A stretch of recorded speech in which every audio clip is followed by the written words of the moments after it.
Join us every weekday. We're live at noon Eastern, and we're streaming live in the Action Network app, also live on the Action Network YouTube channel. Green Dot Daily is presented by BetMGM. Use the bonus code ACTION when signing up to get up to $1,000 first bet insurance. Terms and conditions apply. Here's what we have coming up on the show. Big dive into the basketball scene tonight. Matt Moore will join us momentarily to discuss the NBA, a few spots he likes on the slate tonight. Also, Jim Root of the Three-Man Weave. He contributes to Action Network as well, Big Bets on Campus. He'll be joining us to break down college basketball. Some good games on the slate tonight. UConn. Is UConn in trouble? Jim Root gives us a sense of that, and also he's a big Mizzou guy, so we'll get his temperature on the Mizzou Tigers as they host the Arkansas Razorbacks tonight. But first, we are diving into divisional round weekend of the National Football League. We welcome in Evan Abrams, media and research director with Action Network. So those of you that don't know Evan, does a great job. He contributes to the Action Network podcast. He'll hop in, give some tidbits that's helpful for bettors and those of you that want to dive into all the trends and whatnot, the research. So I picked one of his trends out here to get the show and his segment started today. Evan, teams to win. This is from Evan Abrams himself, but I'm reading back to him. Teams to win as an underdog in the wild card round are 6-23 straight up, 13-16 against the spread in the following weekend, the divisional round, over the last 20 years. 6-3 straight up, 13-16 against the spread. Since 2011, those teams are 1-15 straight up and 7-9 against the spread. So how does that relate to this weekend? Well, I guess my question for you would be, A, who is that one team, since I love trivia and I have to go that angle? So I will toss it back to you before moving on to our segment. Brendan, who's the team? The one team to have a straight-up win since 2011. New York Jets? It's a good guess. So the Jets were the team that broke the streak. I think it was Sanchez back in the day. It was like that was the 11 playoffs that started this. New England. Yep. The answer is the 2019-20 Titans, 28-12 over the Ravens. Oh. And to be honest, that's the issue. That's Lamar Jackson. That's the last time we've seen him in that type of scenario. 2019-20 Titans. Who'd they win? Do you know who they beat in the wild card round? Brady. Right. That's right. Like, so that right up your angle. That was the layup you should have gotten. Sorry. Yeah, Logan Ryan interception, and then Logan Ryan actually asked Brady, who they were now teammates in Tampa, just asked him to sign the ball that he intercepted at the end of the game. Brady's last pass as a Patriot. Right. That was the volleyball for you, and tossed it right back. Okay. All right, so let me keep going here, though. So I guess you can keep going. Go ahead. I should. Jags Giants. Without, like, you can't start without this, right? The Jags and Giants entered the season at 150-1 odds to win the Super Bowl, and they're now playing in the divisional round. They are the first duo at 100-1 or higher to be in the divisional round since 1987. So we haven't seen long shots make it this far into the playoffs in forever, before the wild card era. I will add those two teams, Oilers and Colts, got blown out. Both lost by 17 plus. So will we see that this weekend? A lot of people, like, the biggest bet underdogs are the Giants and Bengals this weekend. So everyone right now thinking the Giants have a shot. So we'll see, Brendan. Okay. Now, the Giants are getting more than a touchdown at BetMGM. And the Bengals, they are getting 5 against Buffalo. So not quite a touchdown in that scenario, but the fact the Giants... the way they've played and how Dayball's got that team outperforming their talent, can they keep it a close game, I guess, is the overall take there. What about Jacksonville taking on Kansas City? You have an angle. It's not quite the Jags are not quite in the same camp. Well, they are in the same camp as the Giants, but the Jags are also, they're the biggest underdog this weekend. They're getting 8.5 points. Yeah, and you know the history with Patrick Mahomes and covering big spreads. It's literally talked about everywhere. So that isn't even the way I want to attack this. The two things you should know before seeing the trend.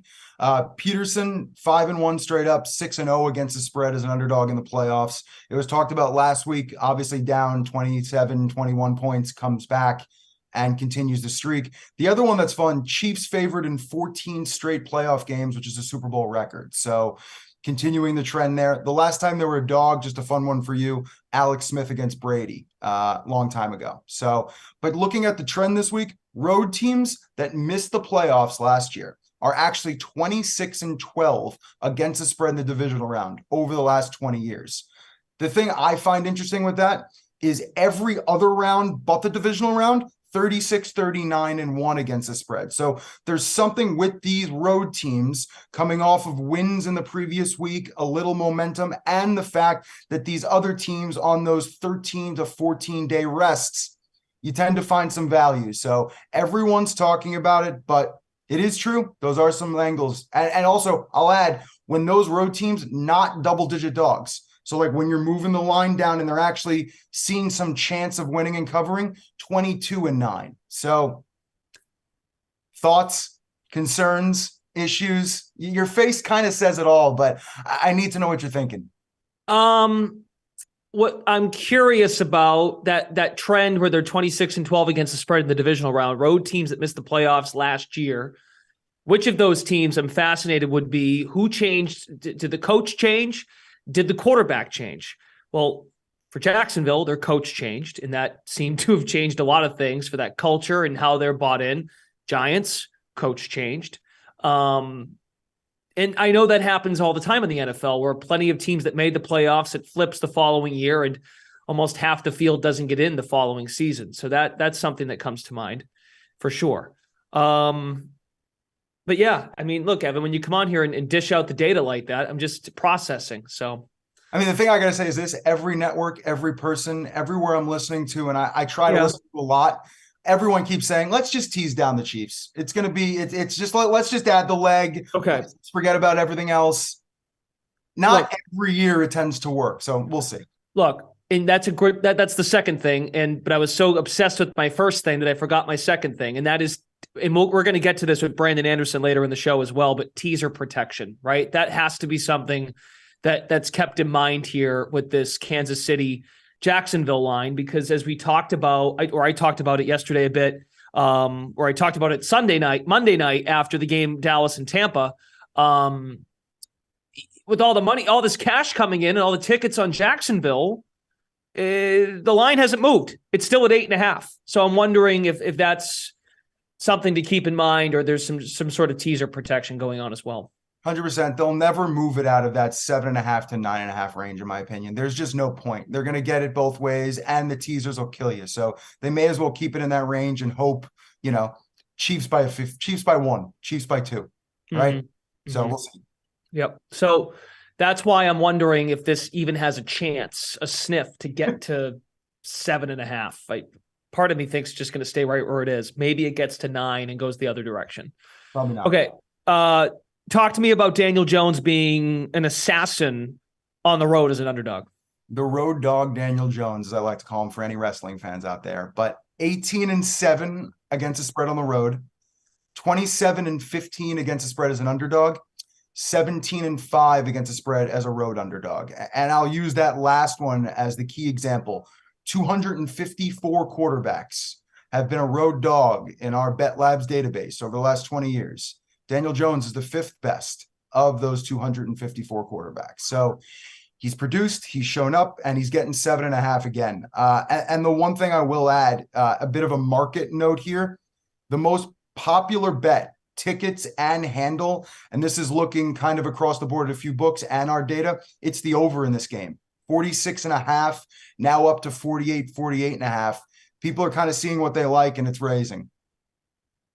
And at this point in the week, I don't need to tell people how good Daniel Jones looked on Saturday or Sunday. He was phenomenal. And I thought game plan wise, they've let this guy do what he wants. Daboll has basically taken the training wheels off the last month or so, and Daniel Jones has taken it and ran with it. Cincinnati and Buffalo.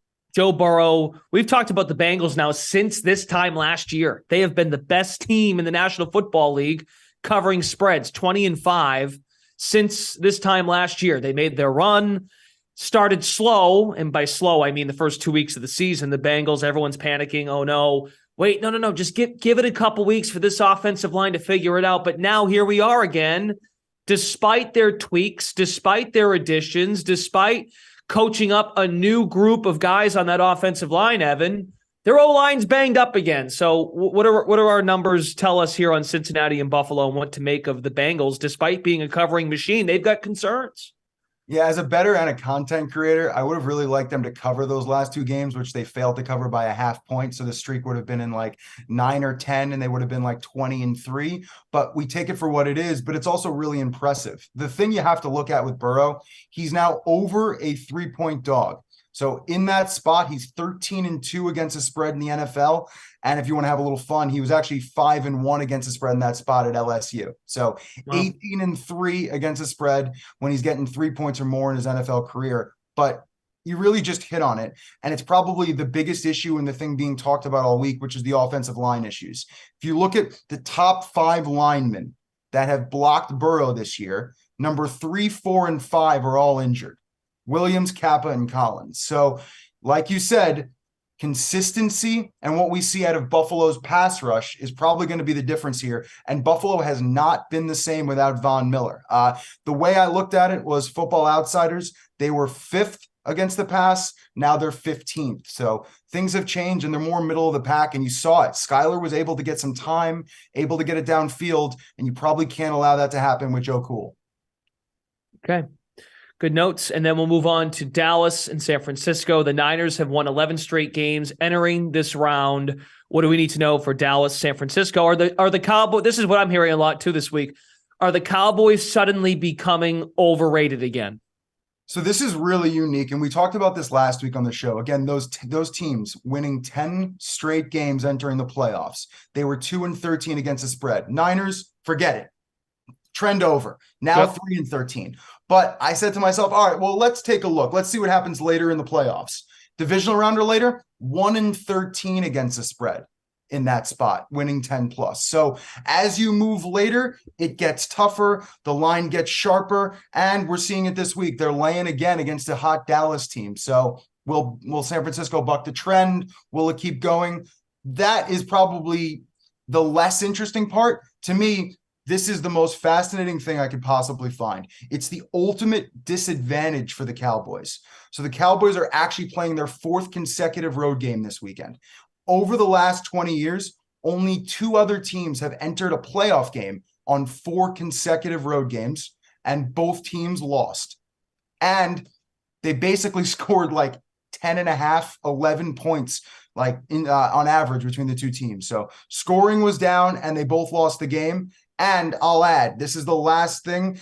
Everyone is talking about Dallas. This will be the 4th playoff game in the last 20 years where both teams played the week before. There's no bye in this situation, but one of the team has a rest advantage, which is what we're seeing with San Francisco and Dallas, right? Never happens. It actually happened with Jacksonville and the Chargers last week, right? Because one team played on the Saturday, one team played on the Sunday. You had a rest advantage without a bye week. So only happened 3 times in the last 20 years. Very unique situation. Also very noisy, right? Only 3 games. Not sure how much it matters. Teams went 1-2 straight up and against the spread. But to me, what matters is both of those trends together make for a difficult spot for Dallas. 4th straight road game and the fact there's a rest disadvantage. We'll see how much it matters against a San Francisco team that is rolling.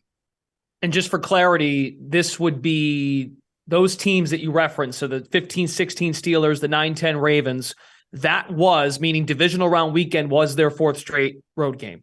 I believe it's playoff game, 4th straight road game. So could be wild card, could be conference, but that game would be their 4th consecutive road game. Wow. So I could check after this if it was actually divisional round, but to me, it's interesting enough just having to go on the road that many weeks in a row. I think even there's other teams on like a 3rd straight road game this week, but to me, when you get to that 4th and 5th, you start to see some damage. No question. No question. Evan Abrams crunching the numbers for us, Action Network's Director of Research and Media. Thanks so much for the time, man. This was good stuff.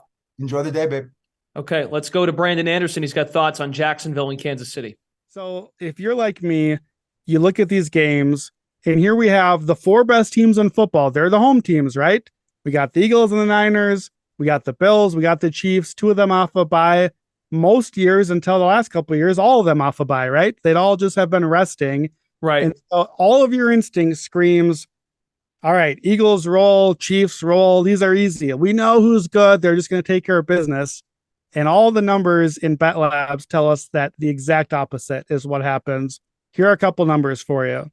Road underdogs in the divisional round since 2003, which is what our system covers. Road underdogs are 42, 33, and 1 against the spread in this round. 56% cover rate. Just playing every road underdog gets you there. It gets worse. One seeds, just the one seed in the divisional round. So still off of the bye.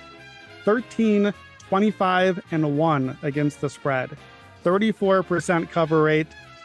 It's bad. The numbers are very bad. And the trends basically say, holy cow, be careful with every single one of the 4 home teams this round. Right now, I think the Jaguars plus 8.5 in Kansas City. I can't believe it. My hot read last week was fading the Jaguars, but it's a matchup league. I like the matchup for Jacksonville here. What we know about them is 2 things. Number 1, the defense has been improving and the pass rush is really, really good, right? Kansas City's offense is awesome, but the one bugaboo that they have had sometimes is that line. They still struggle with pass blocking a little bit. And so if the Jaguars can get home a little bit, just enough, maybe to cause a turnover, maybe to cause a couple of punts or something, and still Mahomes, they're going to score, but just get home enough. And the Chiefs defense really is pretty untested this season. Hasn't been that great. I think the Chiefs defense against this red hot Trevor Lawrence offense, their passing is very good. In a lot of ways, the Jaguars are kind of a mini version of the Chiefs, right? Lawrence is not Mahomes. The defense is it's not the same, but they're kind of the same. We just want to pass on you and rush our pass rush and try to get home. Pat Mahomes, we know, as a favorite over a touchdown, always a good spot to fade there. I like the Jaguars here. Am I crazy on this one?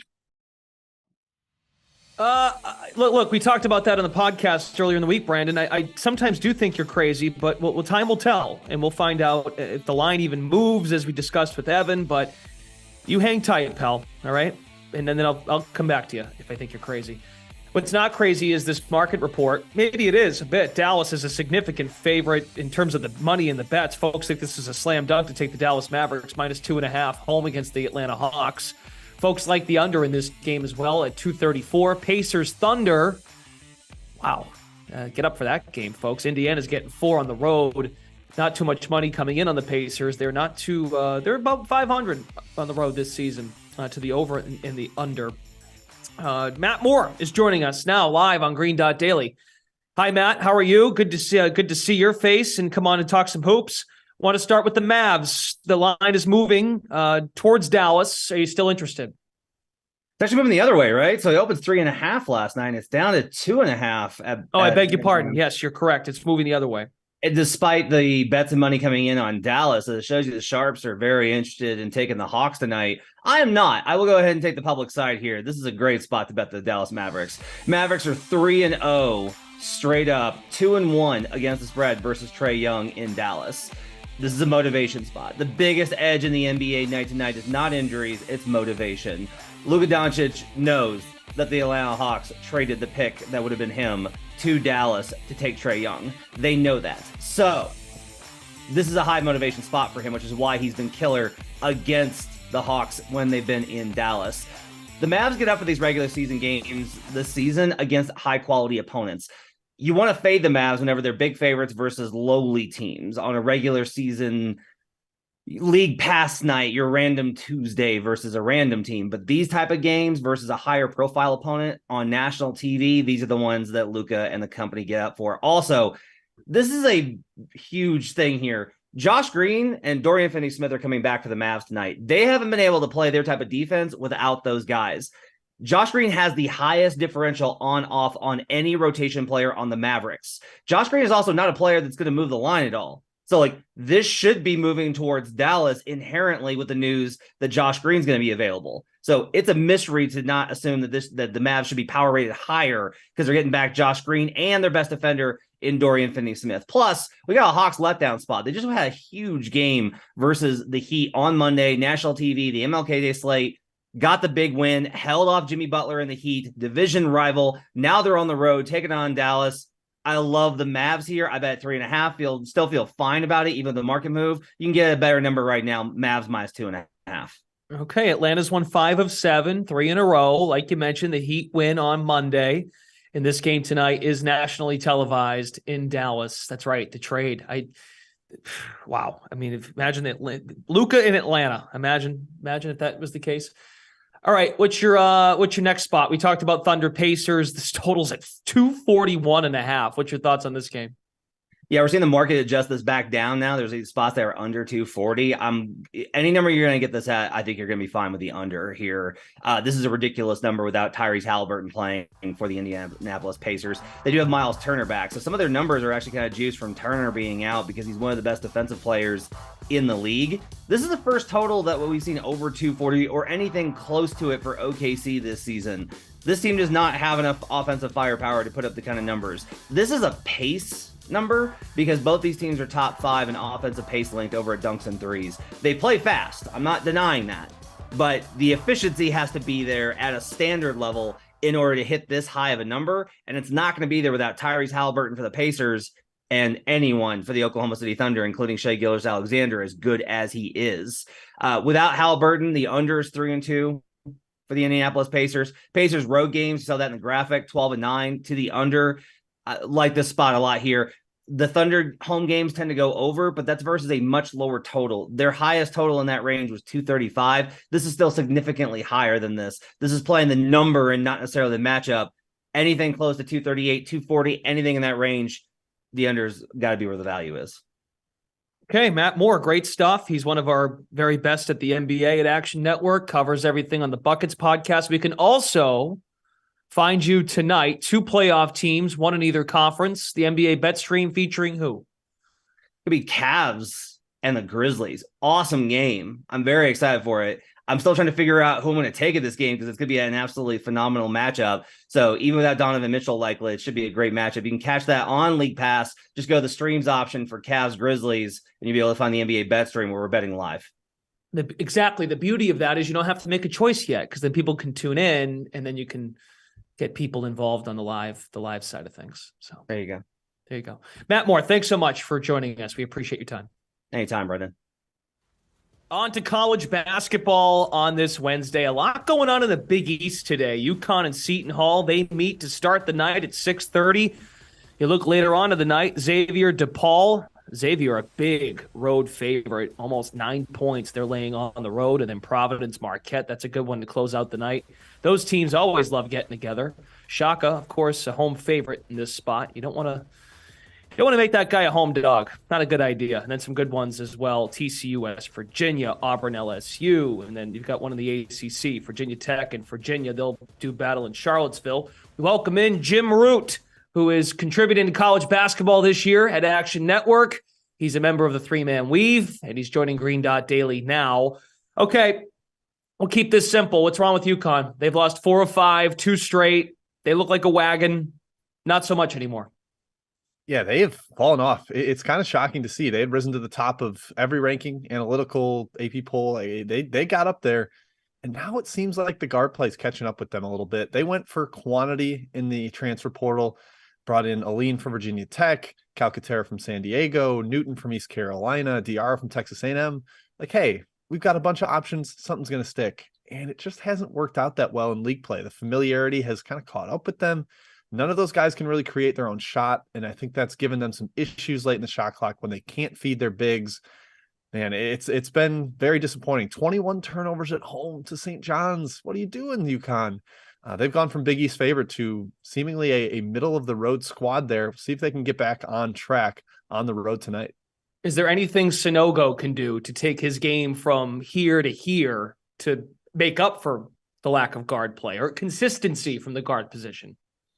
Man, can he start breaking it down off the dribble from the perimeter? I don't know if he's got that in him. That's going to be tough. His passing's been excellent this year, giving them an added option. They run a lot of handoffs with him. He'll hit guys on the back door, but there's only so much bigs can do in an offense. If they're not getting fed the ball in the right spots, if their guards aren't creating things, then they're kind of limited at times. And I think that's what UConn is running into. I love Andre Jackson and Jordan Hawkins, but their true guards need to step up their playmaking. Otherwise, they could be in trouble tonight. And it's a tough one with Seton Hall on the road. We know how Shaheen Holloway is as an underdog. Looking at the rest of the slate, we went through a lot of top 25 teams, Jim, that are in action. Some of them, like West Virginia, TCU, you have to be careful because West Virginia, while being the unranked team, they're a favorite at home. But if there's a top 25 team, you can include TCU, sure thing. Which top 25 team that's playing tonight do you think could be in some trouble? Yeah, TCU feels like the easy answer because they're ranked, but I'm going to go, or because they're an underdog, excuse me. I'm going to go with Auburn, though. They're on the road at LSU. I don't love this Tiger team as much on the road when they can't feed off their own crowd energy. And while LSU's not fantastic, they're capable of winning this game. They beat Arkansas at home. They've got some real options in the front court. KJ Williams, the former Ohio Valley Player of the Year. They brought in some guys from that Murray State team along with their head coach, Matt McMahon. I think this spot is actually pretty good for them midweek. You might get a sleepy Auburn team. LSU just needs to make enough outside shots. Auburn's got an elite rim protecting interior with Broom and with Cardwell. So if LSU can hit some perimeter shots, then I think they can get the upset there. And it's actually an upset because they're an underdog. So we get to actually call it an upset. There you go. Okay, let's take a gander into the mid-major landscape. Who do you like? Favorite mid-major pick for tonight? Oh, yeah, I love that you guys are letting me off the leash and talk mid-majors. This is great. UNC Asheville, -2. That's where I'm going in the Big South. They've got the best player on the floor, best player in the conference in Drew Pember. Their offense has struggled outside of him, though. But I think this is kind of the perfect matchup to fix it. Charleston Southern is a horrendous defensive team. I think Asheville can get into gaps off the dribble. They can go inside to Pember, whether in the post or just kind of high post and let him create for others from there. And then the other end, Charleston Southern's been hot from the offensive end, but I don't see it continuing against maybe the best defense in the league. Asheville's really stiffened up on that end in conference play. This line's just too short for me at -2. I'd make it something closer to -5. So yeah, give me the Bulldogs as a short road favorite. Did you really think we were going to let you escape without talking about Missouri tonight? Do you really think we were going to let you gander on it? See, that's the thing. Like, we go to the mid-major section, that's your juicy sweet spot. And then we got to work our way towards the bottom of the order where you get uncomfortable. And we have to talk about your Missouri Tigers, folks. Look at his background. It seems every time we get either you or Kai to come on the show, Missouri's playing. And it's wonderful because I thoroughly enjoy the segment. Jim, let me tell you something. Missouri at home against Arkansas tonight. Our team, if I remember correctly, Arkansas, they were hanging right there with them, and then Arkansas separated and won the game, and Missouri didn't cover. Sad. 91% of the bets, 96% of the cash. Let's keep in mind, it's still early in the day. But all of that money's coming in on your Missouri Tigers -1.5. Your thoughts? And it's spooky, right? Like, why is everybody just seeing the same exact thing? Does that mean it's going to flip on us? I tend to agree with it, though. Rather than the splits, I'm zeroed in on the matchup and the spot, and I think it's better for Mizzou. They're coming off 3 out of 4 road losses, including to this Arkansas team, like you mentioned. But I thought they played them really, really well. They zoned them, forced them to shoot over the top. Now, Arkansas hit shots in the second half, especially in the mid-range. Devo Davis and Ricky Council got really, really hot, and they're capable of doing that. But back home for the Tigers, throwing out that zone, as long as they stay compact and don't let Arkansas beat them up on the offensive glass, in a hype home crowd, big need a win situation, need to get back on track for the Tigers. I like Mizzou here. I just fear Arkansas does this every year. Early January, they have a little swoon, and then suddenly they take off. Are the Tigers going to catch them before they take off? Is this the last one before that happens? Or does that Renaissance resurgence start tonight for the Razorbacks? We'll see. I'm backing my Tigers, though. They met 2 weeks ago at Arkansas. Missouri led by 7 at halftime, and then the Razorbacks outscored the Missouri Tigers by 13 in the second half. So yeah, it was painful. It was painful. It was. All right, Jim. Well, you only have you got a while now to kind of soak in some good, happy moments before you have to stress out and watch that game later tonight. Thanks for joining Green Dot Daily. Appreciate it. Thanks for having me. You know, there are benefits to being a host of a show, as you can shame people. And Jim Root, he's one of the good ones, and I think he'll be okay. Hopefully Missouri delivers for him and gives him good moments tonight. I really hope so. You can follow Green Dot Daily in the Action Network app. Very simple, at Green Dot Daily to see all of our picks. Matt Moore had thoughts on the NBA. Jim Root, his leans and picks in college basketball. And of course, as the week goes on, you can follow each of our experts, including Green Dot Daily, for all things National Football League and the divisional round weekend. Green Dot Daily is presented by BetMGM. Use the bonus code ACTION when signing up to get $1,000 first bet insurance. Terms and conditions apply. That's a show, everybody. Thanks for tuning in today. We'll rejoin you at noon Eastern tomorrow. Enjoy the sports tonight. A lot of basketball. And of course, we're continuing our deep dive look ahead to the weekend, divisional round weekend, 2 games Saturday, 2 on Sunday. Our coverage will continue tomorrow on Green Dot Daily starting at noon. You have a fantastic day. See ya.